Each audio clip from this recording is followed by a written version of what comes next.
Praise the Lord. இயேசு கிறிஸ்துவின் சந்ததியாராக இருக்கிற சகோதரி யாருக்கும் இயேசுவின் அன்பின் வாழ்த்துக்கள். இந்த நாளும் கூட நம்ம இந்த ஆன்லைனில் குடும்ப தேவன் கிருபை செய்திருக்கிறார். உங்களுக்கு ஆடியோலாம் கிளியராக இருக்குன்னு நினைக்கிறேன். அப்படி ஆடியோ சரியாக இல்லை அப்படின்னா நீங்கள் சேட்டில் கண்டிப்பாக சொல்லுங்கள். சரி, ஓகே. நம்ம வந்து இன்றைய கூட நம்ம ஜெபித்து நம்ம துவங்குவோம். எங்களை நேசர் நல்ல தகப்பனே, இந்த நாளுக்காக நன்றி செலுத்துகிறோம். இந்த நாளிலும் கூட நம்முடைய கிருபையினால் கூட்டி சேர்த்தீங்க, நன்றி. இன்றைக்கு ஒரு சில காலை காற்றுகள் இருக்கிறோம். அதை கற்றுக்கொள்வதற்கு புரிந்து கொள்வதற்கு வேண்டிய ஞானத்தையும் கிருபையும் நீங்கள் ஒருவருக்கு தரும்படி ஜெபிக்கிறோம். எங்களை தாழ்த்தி கொடுக்கிறோம். இயேசுவின் நாமத்தில் ஜெபிக்கிறோம் நல்ல தகப்பனே, ஆமேன், ஆமேன், ஆமேன். ஸோ நம்ம அஜெண்டா கிளாஸ் போஸ்டர் பார்த்துருந்தீங்கன்னா தெரியும். ஸோ போன வாரம் நம்ம இன்ட்ரோவை பார்த்தோம் இல்லையா, இந்த வாரம் இன்டர்வியூடு பார்க்க வரோம். பெரிய வித்தியாசம் இல்லை இன்ட்ரோக்கும் இன்டர்வியூடுக்கும். ஒரு சில மைனர் சேஞ்சஸ் இருக்கலாம். ஆக்சுவலாக அது ரொம்ப பெரிய சேஞ்ச் கிடையாது. ஏன்னா சில பாட்டில் இன்ட்ரோ வாசிக்கிறாங்க இல்லையா, அந்த இன்ட்ரோவையே பார்த்தீங்கன்னா இன்டர்வியூவில் யூஸ் பண்ணியிருப்பாங்க. இப்போ பழைய பாட்டெலாம் பார்த்தீங்கன்னா 5 ஸ்டாண்ட்ஸாக இருக்கும், 6 ஸ்டாண்ட்ஸாக சரணம் சொல்லுவோம் இல்லையா, அது போல் இருக்கும். அப்போ இன்ட்ரோ வாசிப்பாங்க. மொதல் சரணம் முடிஞ்சோடனே ஒரு இன்டர்வியூட் வரும், 2வது சரணம் முடிஞ்சோடனே 2வது இன்டர்வியூட் வரும், 3வது சரணத்துக்கு சில 3வது இன்டர்வியூட் வரும், 4வது சரணம் முடிஞ்சோடனே இன்ட்ரோவே பார்த்தீங்கன்னா அவங்க என்ன பண்ணுவாங்க, இன்ட்ரோவே பார்த்தீங்கன்னா அப்படியே தூக்கி இன்டர்வியூட்ல போட்டிருப்பாங்க, அப்படியே ப்ளே ஆகும். ஸோ அப்போ என்னன்னா, இப்போ நம்ம சில யோசிப்போம், இன்ட்ரோனா இன்ட்ரோ மட்டும் தான் வாசிக்கணும், இன்டர்வியூட்னா இன்டர்வியூட் மட்டும் தான் வாசிக்கணும். அப்படிலாம் கிடையாது. இன்டர்வியூட நம்ம இன்ட்ரோவை வாசிக்கலாம், இன்ட்ரோ நம்ம என்ன பண்ணலாம், இன்டர்வியூடையும் நம்ம வாசிக்கலாம். ஸோ அது வைஸ் வருஷம் எதுக்கு வேணால் வாசிக்கலாம். அது ஒரு இஷ்யூ கிடையாது. சரி. ஸோ அப்போ நம்ம இன்டர்வியூட் வாசிக்கும் பொழுது நம்ம கவனத்தில் வைக்க வேண்டியது, நம்ம இந்த லென்த்தி நோட்ஸ் நம்ம வாசிக்கலாம். ஏன்னா நம்ம நிறைய கடகடன் வாசிக்கணும் நம்ம ட்ரை பண்ணும்பொழுது நிறைய நோட்ஸ் சேஞ்ச் பண்ணுற மாதிரி இருக்கும். அப்போ அது நமக்கு கஷ்டமாக இருக்கும். ஸோ அப்போ நம்ம என்ன பண்ணலாம் அப்படின்னா, நோட்ஸ் சேஞ்ச் பண்ணுறது ஈஸியாகிறதுக்காக இந்த ஹோல் நோட் அப்படின்னு சொல்லுவோம். அதாவது 4 கவுண்ட்டுக்கு 1 டைம் தான் வரும், அப்புறம் 2 கவுண்ட்டுக்கு 1 டைம் தான் வரும். இந்த போல் நோட்டு கொஞ்சம் நிறைய பிகினிங்கில் நம்ம வாசிக்கிறப்போ நமக்கு கொஞ்சம் யூஸ்ஃபுல்லாக இருக்கும். ஸோ பிகினிங் நம்ம கான்சன்ட்ரேட் பண்ண வேண்டியது இது பண்ணலாம். அதே போல் ஐடியாஸ் நிறைய நம்ம என்ன பண்ணலாம், உட்காந்து நம்ம யோசிச்சு வாசிச்சு புது கிரியேட்டிவ் நம்ம என்ன பண்ணலாம், சேர்த்து பார்க்கலாம். சரி, ஓகே. ஸோ இப்போ போன வாரம் இன்ட்ரோ பார்த்தோம். நான் ஒரு 2 இன்ட்ரோ வாசிச்சிருக்கேன். நம்ம இயேசுவின் நாமம் நாமாவுக்கு சி மேஜரில் நம்ம அதை பார்ப்போம். அதை பார்த்துட்டு அப்புறம் இன்டர்வியூடு நம்ம போன வாரம் பார்த்தது போலயே பார்ப்போம். ஓகே. So intro 1.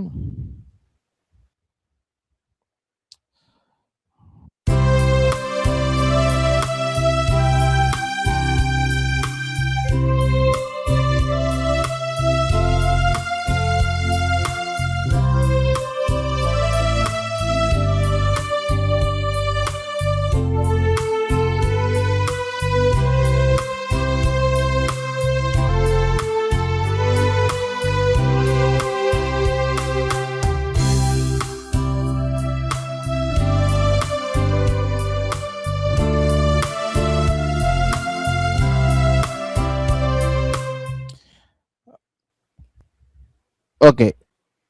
ஸோ இது பார்த்தீங்கன்னா ஸ்ட்ரிங்ஸு நான் இன்ஸ்ட்ருமெண்ட் யூஸ் பண்ணியிருக்கேன். நான் போன வாரம் சொன்னது போல் நமக்கு லென்த்தியாக வாசிக்கணும் அப்படின்னா நம்ம பியானோ யூஸ் பண்ண முடியாது. ஏன்னா பியானோ டக்குன்னு அது டிகே ஆகிரும், அதாவது சஸ்டெயின் ஆகாமல் டக்குன்னு முடிஞ்சிடும். ஆனால் இந்த ஸ்ட்ரிங்ஸ் பார்த்தீங்கன்னா உங்களுக்கு சஸ்டெயின் நல்லா இருக்கும். ஸோ அப்போ லென்த்தி நோட்ஸ் வாசிக்கிறப்போ உங்களுக்கு ஸ்ட்ரிங்ஸ் நல்லா யூஸ் பண்ணலாம். ஓகே. ஸோ அப்போ இந்த இடத்துல பார்த்தீங்க அப்படின்னா ஃபஸ்ட்டு மெஷரில் சிடிஇ எப்படி இருக்குன்னா 2 கிராட்சட் ஒரு மினிம், இ மினிம் 2 கவுண்ட்டுக்கு வருது, அப்புறம் 4 கவுண்ட்டுக்கு ஜி வருது. ஸோ அடுத்து பார்த்தீங்கன்னா சிடிஇ எஃப், அடுத்த 2 மெஷருக்கு சிடிஇ டி. இப்போ இந்த 3ஐயும் பார்த்தீங்கன்னா இந்த சிடிஇங்கிறது சேமாக தான் இருக்குது. பார்த்தீங்கன்னா சிடிஇ ஒரு பார் விட்டு அப்படியே தான் இருக்குது. என்ன சேஞ்ச் ஆகுதுன்னா ஜிஎஃப்டி இதுதான் உங்களுக்கு மாறுது. மற்றபடி சிடி பார்த்தீங்கன்னா அப்படியே தான் இருக்குது. ஆனால் நம்ம ப்ளே பண்ணும்பொழுது கார்டு நம்ம ஏற்ற மாதிரி சேஞ்ச் பண்ணும்போது நமக்கு நல்லாவே அது இருக்கும். ஸோ ப்ளே பண்ணுறேன்.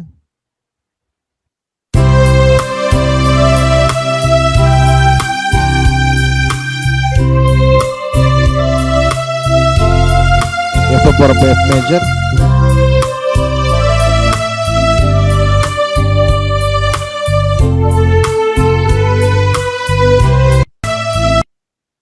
ஸோ பார்த்தீங்கன்னா டக்குன்னு ஏ மைனர் போயிருப்பேன், அதாவது சி மேஜர்ல இருந்து.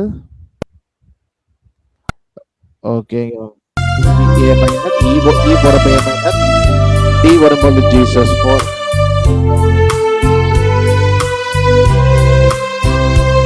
F major, G major.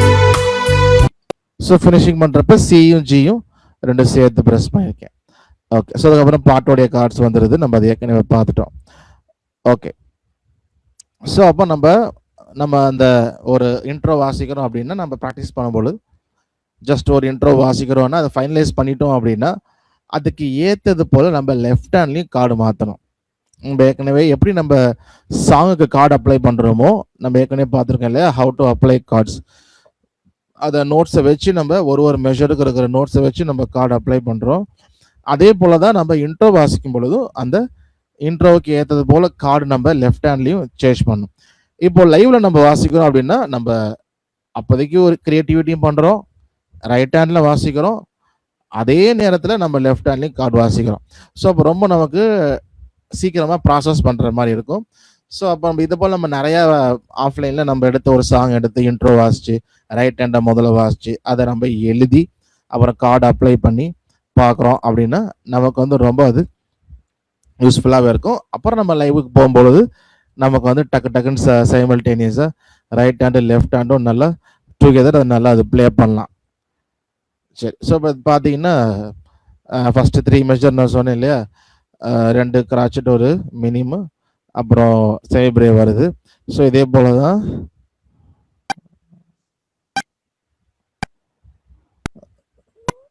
Okay. So almost 1 2 3 4 7 8ல் ஓகே. இங்கே மட்டும் மாறுது. எப்படி மாறுதுன்னா ABC இது பார்த்தீங்கன்னா minim crotchet, sorry minim whole note சொல்லி முடிஞ்சது. 1 2 3 4 1 2 3 4 1 2 3 4 1 2 3 4. ஸோ இந்த பார்த்தீங்கன்னா இந்த மெஷர் 10 சாரி இந்த இன்ட்ரோ 10 மெஷர் தான் இருக்கு. 10 மெஷர் தான். அதில் நமக்கு ஃபஸ்ட்டு 4 மெஷர் நம்ம 3 மெஷர் பார்க்கும்பொழுது சிடிஇ ஜி, சிடிஇ எஃப், சிடிஇ டி. ஸோ அந்த மாதிரி 3 மெஷர் வந்துடுது. அப்புறம் நம்ம தொடர்ந்து நோட்ஸ் இருக்கு. ஓகே, ஸோ அப்போ இன்னொரு இன்ட்ரோ நம்ம பார்க்கலாம். ஓகே,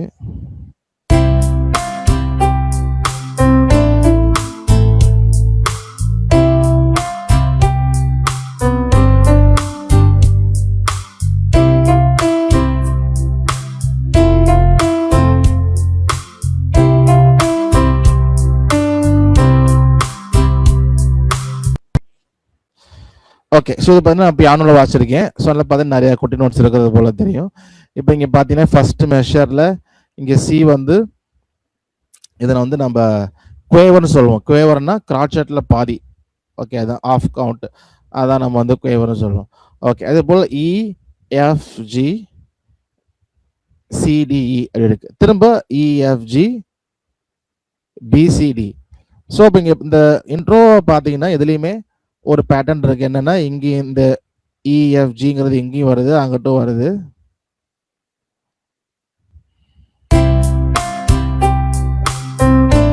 சிடிஇ திரும்ப இஎஃப்ஜி பிசிடி வந்துருது, அங்க ஒரு சேஞ்ச். இங்க பார்த்தீங்கன்னா அப்படியே தான் இஎஃப்இசி இஎஃப்இசி. இதுல பார்த்தீங்கன்னா 3 பார்ஸுக்கு நான் என்ன பண்ணியிருக்கேன்னா சேம் தான் வச்சிருக்கேன். அதாவது இஎஃப்இசி இஎஃப்இசி இஎஃப்இசி 3 வாட்டி வருது. ஆனால் லெஃப்ட் ஹேண்டில் என்ன பண்ணா கார்டு சேஞ்ச் பண்ணுறேன். நல்லா பார்த்தீங்கன்னா தெரியும். ஃபர்ஸ்ட் டைம் வரும்பொழுது நான் என்ன பண்ணுறேன், சி மேஜர் வாசிக்கிறேன். அடுத்து வரும்போது எஃப் மேஜர் பண்ணுறேன். சி மேஜர், டி போகிறப்ப ஜி மேஜர் போயிட்டு சி போது சி மேஜர் வந்துடுறேன். அப்போ நம்ம சேம் நோட்ஸ் நம்ம ரிப்பீட் பண்ணாலும் நம்ம லெஃப்ட் ஹேண்ட்ல கார்டு மாற்றும் பொழுது நமக்கு வந்து நல்ல ஒரு ஒரு இன்ட்ரோ நல்லா நம்ம டிஃப்ரெண்ட்டாக வாசிக்கிற மாதிரி இருக்கும். ஸோ அப்புறம் எவ்ரி டைம் வந்து நம்ம வந்து இந்த கிரியேட்டிவ் பண்ணும் பொழுது நோட்டை மாற்றிட்டே இருக்கணும் அப்படி இல்லை. ஜஸ்ட் நீங்கள் வந்து ஒரு கிரியேட்டிவிட்டியை ஃப்ரீயாக வச்சு நம்ம என்ன பண்ண க்ளீன் பண்ணலாம். ஒரு ஒரு ஒரு ப்ளே பண்ணும் பொழுதே நமக்கு ஒரு ஒரு ஒரு மெஷர் 2 டைம்ஸ் வந்தால் நல்லாயிருக்கும், இல்லை 3 டைம்ஸ் வந்தால் நல்லாயிருக்கும் அப்படின்னு ஃபீல் பண்ணி வாசிக்கிறோம். அப்போ என்னடா ஒரே நோட்ஸை நம்ம 3 மெஷருக்கு அதே வாசி திரும்ப திரும்ப ரிப்பீட் பண்ணுறோமே, அந்த மாதிரி இல்லை. ஸோ அந்த டியூன் நல்லா இருக்குது அப்படின்னா நீங்கள் வாசிட்டு நீங்கள் லெஃப்ட் ஹேண்டில் என்ன பண்ணலாம்னா கார்ட் சேஞ்ச் பண்ணலாம். இந்த ஒரே நோட்ஸு 3 மெஷரோ இல்லை 4 மெஷரோ திரும்ப திரும்ப ரிப்பீட் ஆனாலும் நீங்கள் எவ்ரி மெஷருக்கு ஆல்டர்னேட்டிவ் கார்ட்ஸ் நம்ம பார்த்துருப்போம் இல்லையா, அந்த அப்ளையிங் கார்ட்ஸில். ஸோ அதை வந்து நம்ம லெஃப்ட் ஹேண்ட் நம்ம கார்ட் சேஞ்ச் பண்ணும்போது நமக்கு அந்த இன்ட்ரோ ரொம்ப நல்லாவே இருக்கும், நல்லா டிஃப்ரெண்ட்டாக வாசிக்கிற மாதிரி இருக்கும். ஸோ அதுவும் நமக்கு ஒரு ஆப்ஷன்ஸ் வந்து நமக்கு இருக்கு. சரி, ஸோ இப்போ இன்ட்ரோக்கு வந்து நான் இப்போ இந்த கிளாஸ் போன வாரம் எடுத்து முடிச்சதுக்கப்புறம் யோசித்தேன் என்னென்னா சில பிகினர்ஸ் இருக்கும் பொழுது இந்த கிரியேட்டிவிட்டி கொஞ்சம் மேபி கஷ்டப்படலாம் என்ன இதுன்ட்டு. ஸோ அதனால் என்ன யோசித்தேன் அப்படின்னா அதாவது நானே ஒரு இன்ட்ரோ கிரியேட் பண்ணி அங்கங்கே ஃபில் இன் த பிளாங்க்ஸ் மாதிரி நீங்கள் எந்த நோட் வேணுமோ அந்த நோட் ஃபில் பண்ணுங்கள். ஸோ அந்த மாதிரி கொஞ்சம் எக்ஸசைஸ் பண்ணலான்னு யோசிச்சிருக்கேன். இந்த பேட்ச்லேயே பண்ண முடியுமான்னு தெரில. எவ்ரி பேட்ச் வரும்பொழுதும் நான் லெசன் அப்கிரேட் பண்ணிட்டு தான் இருக்கேன், அப்கிரேட் பண்ணிட்டே இருக்கேன். ஏன்னா அந்த சில பேர் கொஸ்டின்ஸ் பண்ணும்போது அவங்க வாசிக்கிறப்போ அந்த விஷயங்கள் தோணுது. ஸோ அப்போ யோசிச்சேன், ஓகே அப்படி பண்ணால் ஒருவேளை என்னென்னா ஒரு சில 2-3 பேர் வாசிச்சாங்க, பட் எல்லாரும் அதை பண்ணணுங்கிற ஒரு விஷயம் தான். எல்லாருமே இன்ட்ரோ வாசிக்கணும், கிளாஸ் முடியுதுன்னா எல்லாருமே அது தெரிஞ்சுட்டு போகணும், வாசிக்கிறவங்களா இருக்கணுன்ற அப்படின்னு யோசிக்கும் பொழுது சரி இந்த மாதிரி பண்ணால் பிகினர்ஸ் ஹெல்ப்ஃபுல்லாக இருக்குன்னு யோசிச்சிருக்கேன். ஸோ என்னால் முடிஞ்சிச்சுன்னா கண்டிப்பாக இந்த பேட்ச்லேயே அடுத்து வர கிளாஸ் கண்டிப்பாக நான் உங்களுக்கு பண்ணுவேன். சரிங்களா? ஓகே, ஸோ அதனால் நம்ம அடுத்த வாரம் கண்டிப்பாக அதை எதிர்பார்ப்போம். நான் கண்டிப்பாக ரெடி பண்ணுறேன் உங்களுக்காக. ஓகே, ஸோ இப்போ வந்து இன்டர்லோடு நான் பார்ப்போம். ஜஸ்ட் ஒரு வீடியோ ப்ளே பண்ணுறேன், அதை பார்த்துட்டு நம்ம நெக்ஸ்ட் என்னன்னு பார்ப்போம். நம்ம இன்ட்ரோவில் சொன்னது போலயே இன்டர்லூடுக்கும் என்ன அப்படின்னா நம்ம ஒரு பாட்டுக்கு வாசிக்கும்போது நமக்கு ஸ்கேல் வந்து நமக்கு தெரிஞ்சதுன்னா நம்ம அந்த ஸ்கேலுக்குள்ளேயே இருக்கலாம். ஸ்கேலுக்கு வெளியே போகக்கூடாது அப்படிலாம் கிடையாது, போகலாம். But it's a risky. நம்ம ஒரு நல்ல டியூனை வந்து மெலடியை ப்ரொடியூஸ் பண்ணணும், அதுதான் அல்டிமேட்டம். ஸோ அப்போ ஸ்கேலுக்குள்ளேயே பிகினிங்கில் இருக்கலாம். அப்புறம் நம்ம கொஞ்சம் நம்ம கான்ஃபிடன்ஸ் லெவல் நமக்கு வந்ததுக்கப்புறம் தாராளமாக எப்படி வேணால் வாசிக்கலாம். ஆனால் இன்ட்ரோலோடு வாசிக்கிறது இன்ட்ரோக்கு என்ன அப்படின்னா என்ன வேணால் வாசிக்கலாம், கேட்கறது நல்லாயிருக்கும், அவ்வளோதான். ஜனங்க கேட்கும் பொழுது நீ என்ன வாசிக்கிற, என்ன கார்டு வாசிக்கிற, என்ன நோட்ஸ் வாசிக்கிற, அதெல்லாம் அவங்க வந்து பார்க்கும்பொழுதே கிடையாது. அவங்க கண்ணை மூடிட்டு கேட்க போகிறாங்க. கேட்கறதுக்கு ஒரு இனிமையான ஒரு இசை இருக்கணும், நல்லா இருக்கணும், அவ்வளோதான். சரி, அப்படி வாசிக்கலாம். ஆனால் நமக்கு வந்து பிகினிங்கில் இப்போ ஸ்கேல்ஸ்குள்ளே இருந்தோன்னா நமக்கு கொஞ்சம் வந்து ஈஸியாக இருக்கும். ஓகே, ஸோ அப்போது நம்ம இயேசுவின் நாமம் பாட்டை பார்த்தோம், நம்ம இன்ட்ரோ வாசிச்சோம் இல்லையா. அதே போல் தான் இன்டர்லூடுக்கும் நம்ம என்ன பண்ணலாம், சரண நோட்ஸையோ பல்லவி நோட்ஸையோ வாசிச்சு 2 லைன் எடுத்து கொடுக்கலாம். அது ரொம்ப ஈஸியாக இருக்கும் நமக்கு நோட்ஸ் இருக்குனால. இல்லாட்டி இன்ட்ரோ நம்ம ஏதாவது வாசிக்கிறோம்னா அந்த இன்ட்ரோவே கூட அப்படியே இன்டர்லூட வாசிக்கலாம். சில பாட்டில் தான் பார்த்துட்டு இன்ட்ரோ வாசிச்சிருப்பாங்க. அதே ஃபார் எக்ஸாம்பிள் ஒரு பாட்டுக்கு 5 ஒரு இன்ட்ரோ 4 இன்டர்லூடு வருது அப்படின்னா 2 இன்டர்லூடு வாசிச்சுட்டு இன்ட்ரோவையே ஒரு இடத்துல இன்டர்லூட கூட யூஸ் பண்ணுவாங்க. இது இன்ட்ரோவில் யூஸ் பண்ணுறது இன்டர்லூடா யூஸ் பண்ணக்கூடாதுன்னா ஒரு சட்டமும் கிடையாது, நம்ம இஷ்டம் தான். நம்ம இன்ட்ரோவில் வாசிக்காது இன்டர்வியூவில் வாசிக்கலாம், இன்டர்வியூட்டுக்கு இன்ட்ரோவில் போகலாம், ஒன்றும் பிரச்சனை இல்லை. சரி, அப்போ அந்த மாதிரி நம்ம இன்ட்ரோவில் வாசிக்கிறது இன்டர்வியூட்டில் வாசிக்கலாம். அப்போது பிகினிங்கில் வாசிக்கிறது நம்ம என்ன பண்ணலாம் அப்படின்னா ஸ்ட்ரிங்ஸ் யூஸ் பண்ணலாம். ஸ்ட்ரிங்ஸ் யூஸ் பண்ணோம் அப்படின்னா நமக்கு லென்த்தி நோட்ஸ் வாசிக்கலாம். 4 கவுண்ட்டுக்கு நம்ம என்ன பண்ணலாம், ஒரு மெஷருக்கு ஒரு நோட் மட்டும் வாசிக்கலாம். இப்போ இந்த பாட்டு வாசிப்போம். நாமம் இனிதான நாமம், இணையில்லா நாமம், இன்ப நாமம்.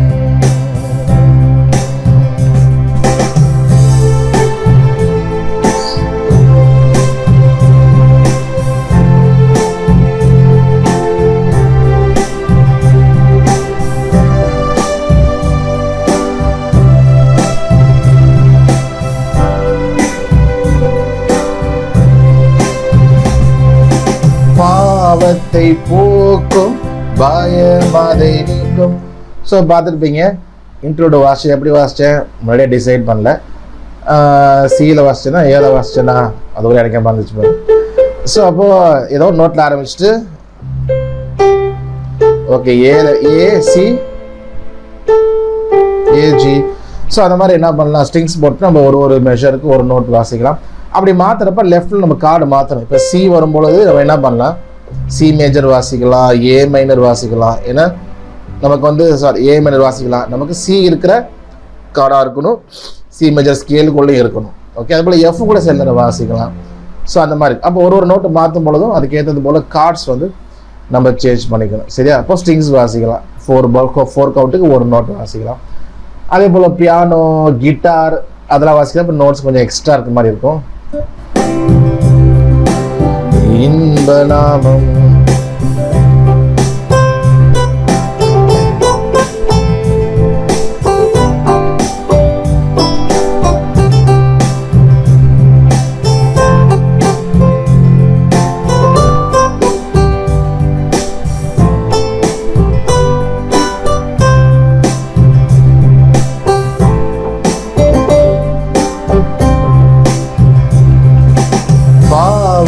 போக்கும். ஓகே, ஸோ அந்த மாதிரி கிட்டார் வாசிக்கலாம், இல்லை பியானோ நம்ம இஷ்டம் என்ன பண்ணலாம். பட் கவனிக்க வேண்டிய ஸ்கேலுக்குள்ள நான் இருந்துக்கிட்டேன். அதே போல் நோட்ஸ் போகும் பொழுதே அடுத்தடுத்து நான் பில்ட் பண்ணேன். முன்னாடியே நான் இதை வாசிக்கணும்னு ஐடியாவில் இல்லை, ஜஸ்ட் அந்த நேரத்தில் நான் ப்ளே பண்ணுறேன். அடுத்து என்ன நோட்ஸ் போகிறது மட்டும் நான் பார்த்துக்கிறேன். அதோடு கூட லெஃப்டில் மாற்றுறேன். இன்னொன்று வந்து கிரியேட்டிவிட்டின்னு சொல்லும் பொழுது அதை என்ன சொல்கிறது, ஒரு நோட் எடுத்த உடனே நமக்கு ஒரு லீடிங் இருக்கும். ஒரு லீடிங், ஓகே இது இப்படி போகலாம், அடுத்து இதை வாசிக்கலாம், அடுத்து இந்த ஒரு லீடிங் இருக்கும். ஸோ அதான் நம்ம கிரியேட்டிவிட்டி இல்லையா? ஸோ கிரியேட்டிவிட்டி அப்படின்னு சொல்லும் பொழுது நம்ம ஒரு புதுசாக உண்டாக்குறோம், புதுசாக எழுதுகிறோம், ஒரு கவிதை எழுதுகிறோம், இல்லாத விஷயத்த ஒரு கிரியேட்டிவிட்டி நம்ம பண்ணும் பொழுது நம்ம அதை ஒரு ஸ்டார்ட் பண்ணி அதை புடியிலேருந்து அப்படியே லீட் பண்ணலாம். இப்படி வாசிக்கிறப்போ நமக்கு இம்ப்ரூவ் ஆகணும், லேர்ன் பண்ணணும்னா நீங்கள் ஜஸ்ட் ஒரு இன்ட்ரோடு வாசிச்சுட்டு அதுலேயே அப்கிரேட் பண்ணலாம். சரியா? இப்போ வாசிக்கிறோம் வச்சுக்கோங்களேன்.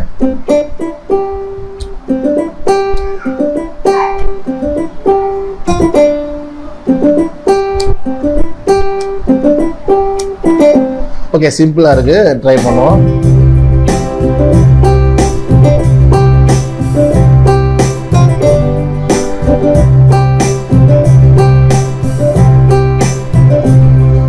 ஓகே, ஸோ ஒரு 4 பார் வந்து இருக்கும். இப்போ என்ன பண்ணலாம்னா சிடிஇஜி.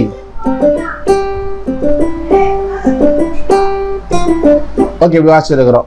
நம்ம என்ன பண்ணலாம், இந்த மாதிரி பீஸ் வாசிச்சுட்டு நம்ம அதையும் எடிட் பண்ணலாம். எடிட் பண்ணலாம்னா சிடிஜி அப்படி இருக்கா, அப்படி இல்லாம டிக்கு பதிலா சிஇஎஃப்ஜி அப்படி சேஞ்ச் பண்ணி பார்க்கலாமா? நம்ம அப்படி வாசிச்சு பார்க்கலாம்.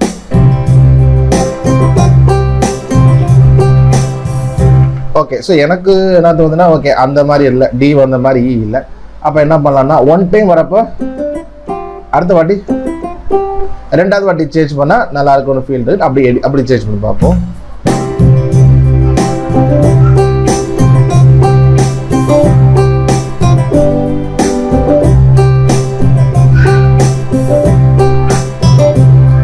ஓகே, ஸோ நல்லா இருக்கு. ஸோ இப்படி வாசிக்கிறப்போ நம்ம நோட்ஸ் மாத்துறது விஷயமோ அது நம்ம வாசிக்கிற நம்மளோட விஷயம் தான். ஏன் அப்படின்னு சொல்றதுன்னா நம்ம தான் அதை கிரியேட் பண்றோம் இல்லையா? அப்போ நமக்கு முதல்ல அது நல்லா இருக்கணும், கேட்கறதுக்கு ஓகேவா இருக்கும். அப்போ நம்ம அதை ஃபீல் பண்ணலாம். ஏன்னா மியூசிக் அப்படின்னு சொல்லும் பொழுது ஏதோ ஒரு நோட்ஸ் வாசிக்கிற விஷயம் இல்லை, ஃபீலிங் தான் இல்லையா? நம்ம மியூசிக் கேட்கும் பொழுது அந்த உணர்ச்சிகள் நமக்கு வந்து இருக்கு. அதாவது ஒரு மியூசிக் நம்ம கேட்குறப்போ சந்தோஷம் வருது, ஒரு வகையான மியூசிக் கேட்குறப்ப அழுக வருது. ஸோ அப்போ மியூசிக்கில் இவ்வளோ எமோஷன்ஸ் இருக்கிறனால அப்போ நம்ம வாசிக்கிறத நம்ம முதல்ல அதை நல்லா ஃபீல் பண்ணி நமக்கு அது முதல்ல நல்ல ஒரு ப்ளசன்ட் ஃபீலை கொடுக்கணும். கொடுத்துச்சுன்னா தான் மற்றவங்களுக்கும் அது அந்த ஃபீலை கொடுக்கும். அப்போ நம்ம வாசிக்கும் பொழுது அந்த லீடிங்கை எடுத்து நம்ம என்ன பண்ணலாம், வாசிக்கலாம். லைவ்ல வாசிக்கிறப்ப நம்ம டக்குன்னு வாட்சி ஒரு தடவை மாற்ற முடியாது. பட் லேர்ன் பண்ணுறப்ப நம்ம இது போல் இன்ட்ரோடு வாசிட்டு எங்கெங்கெல்லாம் எடிட் பண்ண முடியும், எங்கெங்கெல்லாம் சேஞ்ச் பண்ண முடியும், ஒரு நோட்டை கூட மாற்றி அது போல் நல்ல எக்ஸசைஸ் பண்ணலாம், நிறையா வாசிக்கலாம். ஸோ நிறையா வாசித்து நம்ம என்ன பண்ணலாம் அப்படின்னா கிரியேட்டிவிட்டி இம்ப்ரூவ் பண்ணலாம். ஸோ கிரியேட்டிவிட்டி நமக்கு வரும்பொழுது முக்கியமான விஷயம் பிகினிங்கில் சிம்பிளாக தான் இருக்கும். ஆனால் அது வாசிட்டு ரொம்ப சிம்பிளாக இருக்குது அப்படின்னு சொல்லிட்டு விட்டுறாதீங்க. தொடர்ந்து நீங்கள் ப்ராக்டிஸ் பண்ணீங்க, தொடர்ந்து அந்த கிரியேட்டிவிட்டி பண்ணும்பொழுது கண்டிப்பாக அது இம்ப்ரூவ் ஆகும். கண்டிப்பாக நல்ல ஒரு மியூசிக் உங்களாலையும். ஓகே, ஸோ நம்ம இன்டர்லூடு இப்படி வாசிக்கிறது பார்த்தோம். ஓகே, ஸோ அப்போது இன்டர்லூட் நம்ம இது போல் தான் வாசிப்போம். உங்களுக்கு ஏதாவது டவுட்ஸ் வந்ததுன்னா நீங்க இப்போ சாட்ல நீங்க கேட்கலாம். You can ask your questions now. புரிஞ்சுச்சா? ஸோ வேற எதுனாலும் வாட் யூ ஃபீல் இங்கே சாட்ல நீங்க போடுங்க. ஓகே. ஸோ அப்போ ஓகே, புரிஞ்சிருக்குது. ஓகே. ஸோ அதுதான் விஷயம். ஸோ தொடர்ந்து நீங்க வாசிங்க. வேற ஏதாவது டவுட்ஸ் எப்போ வந்தாலும் நீங்க குரூப்ல நீங்க கேளுங்க. நான் கண்டிப்பா ஆன்சர் பண்றேன். சரி, ஓகே. ஸோ அப்போ கூடுமானால் நம்ம நெக்ஸ்ட் டைம் இந்த இன்ட்ரோ ரெண்டுமே சரி, ஒரு ஒரு ஃபில் இன் த பிளாங்க்ஸ் மாதிரி நம்ம ட்ரை பண்ணிட்டு, ஏன்னா எடுத்த உடனே ஒரு ஃபுல் இன்ட்ரோ ஒரு ஒரு ஐடியாஸ் வர்றது கஷ்டம் தான். ஏன்னா ஐடியாஸ் அப்படிங்கிறது நமக்கு தெரியாது. எப்போ வரும், எப்படி வரும்னு தெரியாது. நம்ம நம்ம டிரைவிங்கில் இருப்போம், அப்போ திடீர்னு ஏதாவது ஐடியா வரும். ஸோ அதை போல் அது கிரியேட்டிவிட்டியில் அப்படி தான், நம்ம இப்போ தான் நம்ம சொல்ல முடியாது. ஸோ அதனால் அப்படி இருக்கலாம். அதனால் அந்த ஃபுல் இன்ட்ரோங்கிறது ஆரம்பத்தில் பண்ணுறது கஷ்டமாக இருக்கலாம். ஸோ அதனால் அப்படி யோசிச்சிருக்கிறேன். ஒரு சிம்பிள் இன்ட்ரோ கிரியேட் பண்ணி அங்கங்கே ஃபில் இன் த பிளாங்க்ஸ் மாதிரி வச்சு நீங்கள் பண்ணீங்கன்னா ஒரு ஐடியா கிடைக்கும். இந்த இடத்துல இந்த நோட்ஸ் தான் நல்லா இருக்குது அப்படின்னு. ஸோ அதனால் அப்படி பண்ண நினச்சிருக்கேன். ஸோ கற்று சுத்தமானால் நம்ம வருகிற அடுத்த கிளாஸ்லாம் நம்ம அதை செய்வோம். ஓகே. ஸோ அப்போது வாசிங்க. ஸோ அசைன்மெண்ட் இதே பாட்டு தான், இயேசுவின் நம்ம பாட்டு வாசிங்க. மேபி புரிஞ்சா 2-3 கூட வாசிங்க. சரியா? ஸோ மாதிரி பண்ணுங்க. ஆனால் எனக்கு 1 அனுப்புனா போதும். ஓகே, 1 அனுப்புனா போதும். பட் 2-3 நீங்கள் கரெக்ட் பண்ணாலும் நல்லதுன்னு நீங்கள் பண்ணுங்க. சரியா? ஓகே, பண்ணி எனக்கு வீடியோ எடுத்து குரூப்பில் நீங்கள் வந்து அனுப்புங்க. சரியா? சரி, ஓகே. ஸோ புரிஞ்சிருக்குன்னு நினைக்கிறேன். ஸோ மற்ற குரூப்பில் கேளுங்க. சரி, நம்ம ஜெபித்து நம்ம வந்து நிறைவு செய்யலாம். எங்களை நேசிக்கிற நல்ல தகப்பனே, இந்த நாளுக்காக நன்றி செலுத்துகிறோம். இந்த நாளும் கூட நம்மளை கூட்டி சேர்த்தீங்க. முக்கியமான அந்த இன்ட்ரோ விஷயங்களை பார்க்க செய்தீங்க தகப்பனே. அந்த இந்த கிஃப்ட் எங்களுக்கு ஆண்டவரே நீங்கள் தான் தருவராக இருக்கிறீர். அந்த விஷயங்களை கிரியேட் பண்ணி வாசிக்கிறதோ ஆண்டவரே, நீரே மனுஷனுக்கு ஞானத்தை தருகிற தேவனாக இருக்கிறீர். அப்பா, நீங்கள் இந்த கிளாஸை கலந்து கொள்ள ஒவ்வொருவருக்கும் நீங்கள் இந்த ஞானத்தை தாங்க. எல்லாரும் ஆண்டவர் அந்த இன்ட்ரோடு வாசிக்க, ஆண்டவர் அந்த பாடலுக்கு நடுவில் வாசிக்கும் போது நல்ல ஒரு இசையை அவங்க வாசிக்க, அந்த அந்த அவளை அவளுடைய சிந்தனைங்க ஆசிர்வதிங்க, அவளோட மைண்ட் ஆசீர்வதிங்க. நல்ல ஆண்டவர் அந்த சாங்க்கு ஏற்றது போல அந்த அந்த பாடல்கள் வரிகள் அந்த விஷயங்களை சாங்குடைய மூடு கொஞ்சம் கூட மாறாம டிஸ்டர்ப் பண்ணாம ஏற்ற அந்த இசைகள் அவங்க கிரியேட் பண்ணும்படி தகப்பனே நீங்க ஒருவருக்கும் ஞானத்தை தரும்படி ஜெபிக்கிறோம். எங்களை தாழ்த்தி ஒப்பு கொடுக்கிறோம். ஆசீர்வதிங்க, எடுத்து காத்துக்கொள்ளுங்க. இயேசுவின் நாமத்தில் ஜெபிக்கிறோம் நல்ல தகப்பனே. ஆமேன், ஆமேன். என் ஆத்மாவே கர்த்தரை ஸ்தோத்திரி, என் முழுமே பரிசுத்த நாமத்தை ஸ்தோத்திரி. என் ஆத்மாவே கர்த்தரை ஸ்தோத்திரி, அவர் செய்த சகல உபகாரங்களையும் மறவாதே. ஆமேன், ஆமேன், ஆமேன்.